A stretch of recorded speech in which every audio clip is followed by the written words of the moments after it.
Outside of the obvious and Pete Alonso, are there any free agent bats left that would interest the Mets? We're going to talk about it on today's show.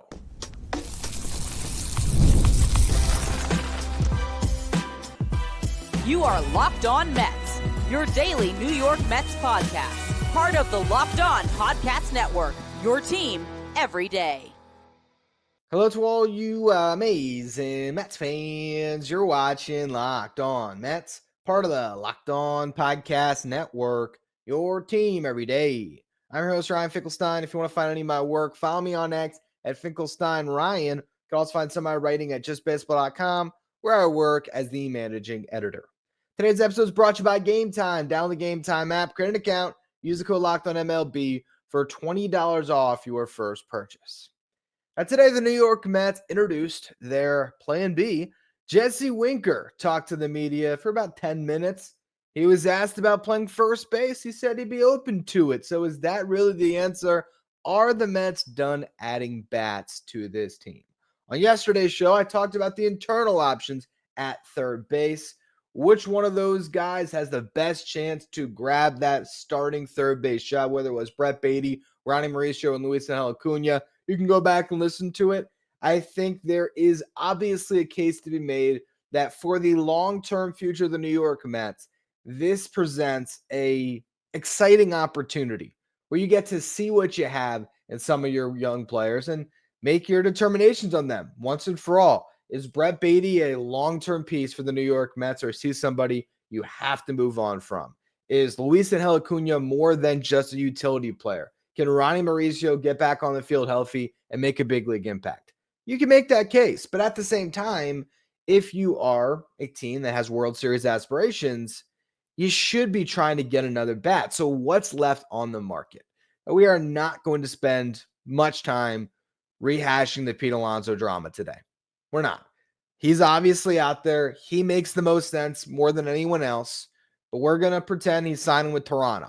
And we're going to look at what else is out there. So if Pete's gone, Alex Bregman is obviously an option, but Bregman wants a long-term deal where you have seen other free agents like Alonso, like Anthony Santander, like Jack Flaherty, where it's been reported that they're open to taking those short-term deals with opt-outs. Bregman, it's still being leaked that he wants the long-term deal. Are the Mets, who are not in on Pete Alonso for a long-term deal, really going to give one to a 31-year-old third baseman who just had an alarming alarming drop in his walk rate? Are they really going to trust that he's going to age well at the hot corner? I just don't think that Davis Stern's going to give out a long-term deal to Alex Bregman. So I take him off the board. There's really three other players that I look at in free agency right now that I would say could play a near everyday role for the New York Mets. One of them is sort of a platoon player that showed he could be a little bit more last year, and Randall Grichuk. Grichuk thrived in a platoon with Jock Peterson against left-handed pitching. He was unbelievable. He hit 319, 386 on base, 528 slug. His weighted runs created plus, which is a stat that measures hitters on a league average of 100. So 100 is a league average hitter for Randall Grichuk. A 151 WRC plus against left-handed pitching is 51% better than your league average hitter. The OPS, when you put it all together, was over 900. So elite against lefties, but against righties, he wasn't that bad. 6 of his 12 home runs came when he faced right-handed pitching, and he only got 95 plate appearances. And he posted a 116 WRC plus, so he was still better than league average. Randall Grichuk is a sneaky solid bat that's still on the market. He's a corner outfielder. He fared well in both left and right last year. It doesn't necessarily fit the Mets unless you trade Starling Marte, but that is an option to upgrade your DH platoon to move Marte and pick up Grichuk. I just don't know if I necessarily see the Mets doing that. Because it's going to be hard to find a trade partner for Starling Marte. And then you're still paying a guy in Randall Grichuk that had a great season last year, but he could fall back a little bit. And he's 33 years old. So I wanted to mention him because I think he does stand above a lot of the remaining free agents. He's not in the same class as the other guys we're going to talk about later on in the show. But I don't necessarily see the fit with the Mets. Another guy that fits that similar billing is Hae-Sung Kim. Hae-Sung Kim is a great defensive infielder. He's been able to post really strong WAR numbers, which is wins above replacement, as a Padre the last couple of years because of the defense and because he's a league average hitter. But he still is just a league average hitter. Career 706 OPS. He's coming off shoulder surgery, won't be ready for the beginning of the season. I think I'd rather roll the dice with Luis Angel Acuna. Ha-Seong Kim is a starter in the big leagues. I believe that. But I don't think he makes sense for the Mets. So when you go through the guys that I think are left on this market that could get regular at-bats, the only guy that makes sense outside of Pete Alonso is Jurickson Profar. And I really wonder if the Mets at some point pursue him or if they're just going to wait and expect the market's going to stall out on either him.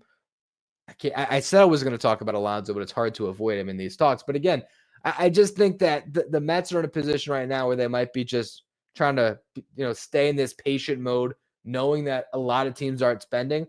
And if the Blue Jays really are the one team that is aggressively looking to spend money right now, and free agents sort of have to take their money, they're only going to land one of those two guys. And the reports today are that the Blue Jays are in on Alonso, Profar, and actually Max Scherzer. And so they might land one of those bats and Scherzer. So whoever doesn't land in Toronto might be hanging around the market. And if it is Jurickson Profar, he's coming off a great season. He hit 280 last year, 380 on base, 459 slug, 24 homers, 85 RBIs, 139 WRC plus. He was a 4-win player. He was an all-star. Jurickson Profar has always been a guy who would give you a good at-bat. He never struck out at a high clip, always walked at a good rate. But the quality of contact was not always there. Last year, he really tapped into the power in a way that we haven't seen. So your big question is, will he do that again? Will he hit 280 again? Will he get on base at the 380 clip? Can he pop the 20 homers again? If he does, he might even be a more complete offensive player than Pete Alonso. He might be a slight upgrade in some respects. I still take 40 and 100 any day. But again, Profar could make a ton of sense for the Mets. There is the question mark surrounding the fact that he's sort of been an on-year, off-year type player, and he was really good in 2022, or at least good in 2022, bad in 2023, signed for $1 million to go back to the Padres, and was great in 2024. He's still surprisingly young. I think he's 31 years old. I would take a shot on him on a 1-year deal. I would not even give him a pillow. Like, I wouldn't give him a 1+1. Strictly 1-year deal, I would sign Jurickson Profar. Former shortstop, he can handle first base. He has been in the outfield, but he has played some first base. The most that he really has played recently is in 2021 with the Padres, where he got 127 and a third innings played, which is about 14 games. And he was worth 2 defensive runs saved and 2 outs above average. I think if he went to spring training with a first base glove, played it every day throughout camp, he'd pick it up. He'd be fine. That's pretty much your best option in free agency if it's not Pete Alonso. It's Jurickson Profar. And I really don't see any other free agent, assuming again that Bregman's off the table, that really makes sense for the Mets to even pursue right now, which is where you get back to that idea that the internal options might be better, but the internal options don't give you a safety net. So if the Mets have 2 spots available right now on their roster, if you go through it and you count all the players that are guaranteed a spot, obviously you got Vientos, Lindor, McNeil, Soto, Nimmo, Taylor, Siri, Winker, Marte, Alvarez, Torrens. If you count all those players, you have 2 roster spots. And as we talked about in yesterday's show, that could lead to both Brett Beatty and Luis Angel Acuna making the team without even necessarily the most competition in spring. So do you add another vet that maybe is even a bench type player, or even do you replace Marte with a different type of player so that you can have maybe a better fallback plan if the kids don't pan out? I'm going to talk about some of those options. I think a lot of them are bad options. We'll get into the best of the bad options in the next segment. First, though, quick word from our sponsors.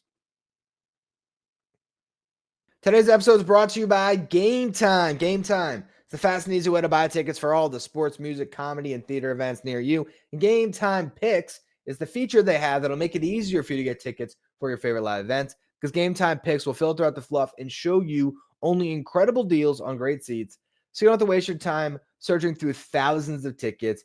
You can view your seat before you buy, so know exactly what to expect when you arrive. You can buy tickets in a matter of seconds. You can also buy tickets up to an hour after the event starts. Download the Game Time app, create an account, use the code LOCKEDONMLB for $20 off your first purchase. Terms apply.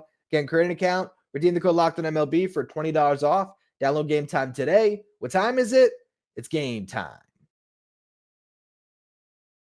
Stay up to date with all the latest in the world of sports when you check out Locked On Sports Today, streaming 24/7 on YouTube. If you're watching on YouTube, do me a favor, hit that subscribe button. We have hit our most recent goal of clearing 12,000 subscribers. So now we're moving on up to 13,000. I appreciate all of you who continue to subscribe. Let's talk about the rest of this free agent market. Where else could the Mets go? Well, they have a couple guys that were on their team last year. One of them, JD Martinez. If you're looking for a bat, you could sign JD Martinez and make him your DH. Jesse Winker said he's open to playing first base. You stick Winker at first base, and when a lefty's on the mound, maybe you play, I don't know, Starling Marte, JD Martinez, or you just slide Jeff McNeil over to first, and that's your move. That is how you're going to the season. You're keeping Vientos at third, and Winker's your first baseman. And the only reason why I say when a lefty's on the mound, you would keep Vientos at third is because I wouldn't move Vientos all over the infield. I think you go into spring training, he's going to be an everyday player. You tell him you're a first baseman this year. You lock that in. You're playing first base. Don't want you to worry about anything else. Learn that position. If not, he still has to improve defensively at third. So if he's at third base, keep him there. Keep him getting those everyday reps. That's how he's getting better. So for me, you could go this route. You could say, you know what? We're going to bring JD Martinez back because he's not going to cost us a lot. He still hit the ball hard last year. You can look at the batted ball data on JD Martinez and talk yourself into it, despite the fact that he looked washed at the end of the season, had a horrible September, didn't have a good playoff run, but at that point, he wasn't getting a lot of run anyway. And that's because Jesse Winker was. So now you could say, all right, JD Martinez is our DH, Winker's our first baseman, and that's just how you're going into the season. I don't think it is the worst option. I think it might be even the best of the bad options, but I also don't see the Mets doing it because then you are clogging your DH spot. And I think when you still have a roster that has Starling Marte on it, that has Jesse Winker on it, maybe you want to get Juan Soto some DH days to keep him fresh throughout the season. Maybe with Luisangel Acuna on the roster, you want to do that for Lindor a little bit too, just so you keep Lindor fresh, so he doesn't have a back injury at the end of the year. Brandon Nimmo might want some DH days. So I feel like the Mets would like to have that DH spot more open. If you did trade Marte, then you'd sort of create some of that platoon aspect with Martinez and Winker, but you're not going to just have JD Martinez hit against lefties. Overall, I don't necessarily see it, but it is something you could explore if you just show up into camp and you realize you don't have enough bats. And you just say, you know what, we're going to figure it out. Winker's playing a lot of first. It's March 24th again. Let's sign JD Martinez back. And obviously he'd fit in that clubhouse. Now, the other guy that you can bring back is Jose Iglesias. And I'm putting him in the bad options category, not because I think it's a bad option to sign him back. I think for the role he had last year, he was perfect, and he would be great in that role again. A higher floor utility infielder than Luisangel Acuna. But I'd rather roster Acuna. Now, Acuna could beat out Beatty for the starting third base job, but again, if you listen to yesterday's show, I still think Acuna's best role on this team is more super utility and playing some second, playing some third, playing some center, moving around. He's the backup shortstop. And I feel like Iglesias takes that away from him a little bit.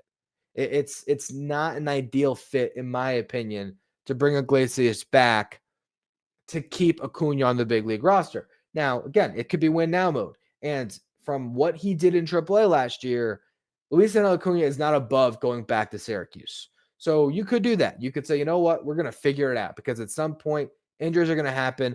We're going to need Acuna anyway. He's going to be the first guy up. And we're going to roll with Iglesias and Beatty as the platoon at third base.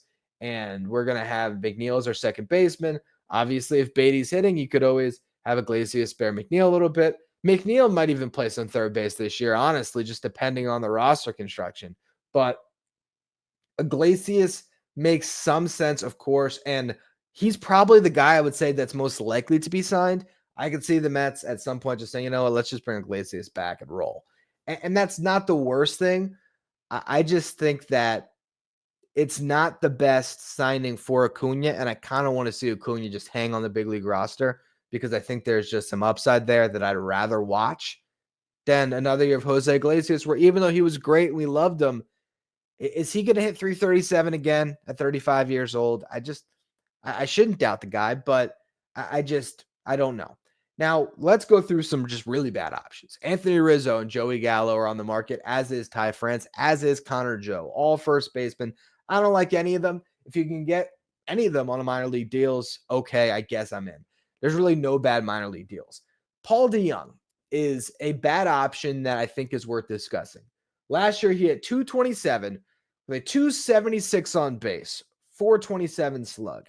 Yikes on the slash line, but he popped 24 homers. So he still has that in him. He also is a Mets killer.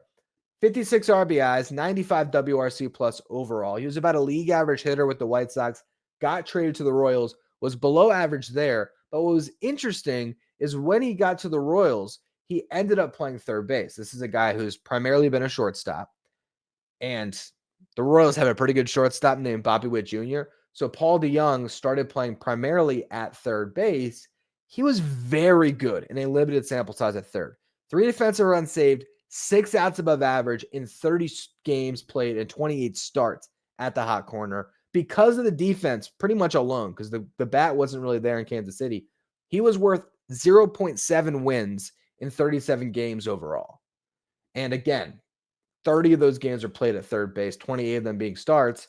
There's a chance that he is an elite defensive third baseman because he's a former shortstop who can pop 20 home runs for you.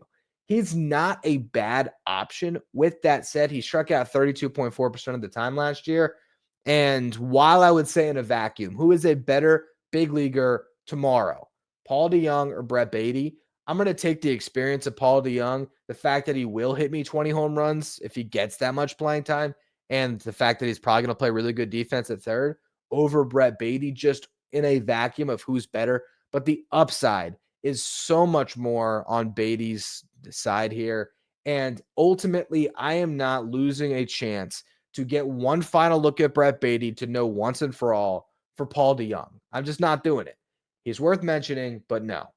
JD Martinez, Yoan Moncada are both free agents. Moncada can't stay healthy. JD Davis, shoot me. I'm sorry. That might be a little bit too harsh, but longtime listeners of the show know how much I had great disdain for JD Davis in a Mets uniform, particularly the way he played third base. So I don't want to see that. Brian Anderson's out there, minor league deal, sure. Major league deal, no chance. Whit Merrifield, he's going to want to play, and I just don't think that he will play for the Mets. Here's the last guy to talk about before we get into a couple guys in the final segment that I think are really interesting, especially if they take minor league deals. Justin Turner. I don't know if Justin Turner is going to take a minor league deal to keep playing. I think it's probably a major league deal. So if you're going to sign Justin Turner, I think the ideal route is you probably move Marte to clear a roster spot, and then you have Justin Turner and Jesse Winker platooning at first base. Justin Turner had a 737 OPS last year. Still got on base at a 354 clip. Now, by the way, if you do this, I think you're probably going to play both Turner and Winker at times with that DH spot. There's other things you can do there. You know, you can have Vientos DH some and have Beatty at third or Acuna at third at times. There's a way that you can work it. The reality is you'd be bringing Justin Turner to be your first baseman with Winker playing there some. And then obviously there is the chance that Turner really is washed at, 40 years old now, where it ends up being one of the kids that grabs that spot. But Justin Turner, if nothing else, and he is 40, if nothing else, he still gets on base. Last year got on base at a 354 clip, 737 OPS, played 48 games in Seattle, but actually had slightly better numbers there than he did in Toronto to start the season. In 2023, he had a 900 OPS, I believe, against left-handed pitching. Historically, he has mashed lefties. Last year, the splits weren't that drastic. He was slightly better against lefties, but they were about even splits. He would be a guy that you're getting to play first base and to ideally crush lefties while Jesse Winker is there to face righties. And then, maybe at times you really are just rolling with defense in the outfield instead. And Soto's your DH, and you got Tyrone Taylor and Jose Siri playing. Or hopefully, at some point in the year, you get a Drew Gilbert up, or you get a Jet Williams up, or Acuna's playing in the outfield, whatever it is. Ultimately, this was in the bad option section for a reason. I don't think it makes sense. I think you're better off hanging on to Marte. And if you said, all right, you're gonna keep Marte and you're gonna sign Turner, I just think you got a lot of guys that could have the floor drop out of them on your bench, in your lineup. I don't know if I really like it that much. It's just a name to mention that Justin Turner is a free agent. He can play first base for you. But I think I would still prefer at that point, instead of rolling with Turner and Winker, keep Winker and Marte as your DH platoon, which I really do like, and have Mark Vientos be your first baseman, and then hope that there's some upside at third. The thing about keeping Vientos at third, you better have a good first baseman, like a good first base option as far as the bat. Because otherwise, if you're keeping Vientos at third to go with a Winker and Turner platoon at first, or whatever it is, you're ultimately going to have probably a bad defender at first base anyway.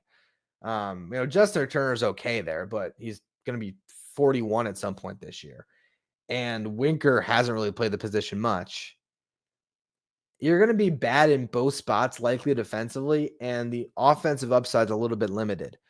Whereas if you have Vientos at first base, he can learn the position, end up being good at it, and be your first baseman of the future. So you're building towards something, putting him there. And then whoever you stick at third, whether it's Beatty, Mauricio, or Acuna, they're going to be better defensively than Vientos. And in the case of Beatty and Acuna in particular, I think they'd be much better defensively. Mauricio, I just haven't seen him play the position. Overall, rolling with the youth is still better than pretty much all of these options. So can you find a minor league deal that gives you a fallback without having to actually sacrifice a big league roster spot on a guaranteed MLB deal? I'm going to talk about that to close out the show. First, though, a quick word from our sponsors.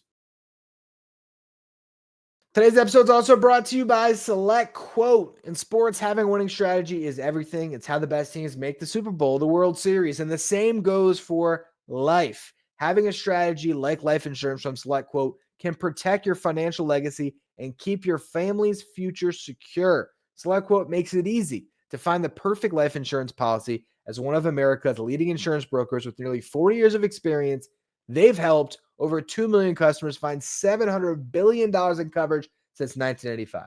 What sets Select Quote apart is their personal touch. Unlike other brokers that offer one-size-fits-all policies, their licensed agents tailor coverage to fit your unique needs. So if you're in good health, you might even qualify for same-day coverage up to $5 million with no medical exam required, and it's affordable, where you could even potentially get up to $1 million in coverage for as little as $20 a month.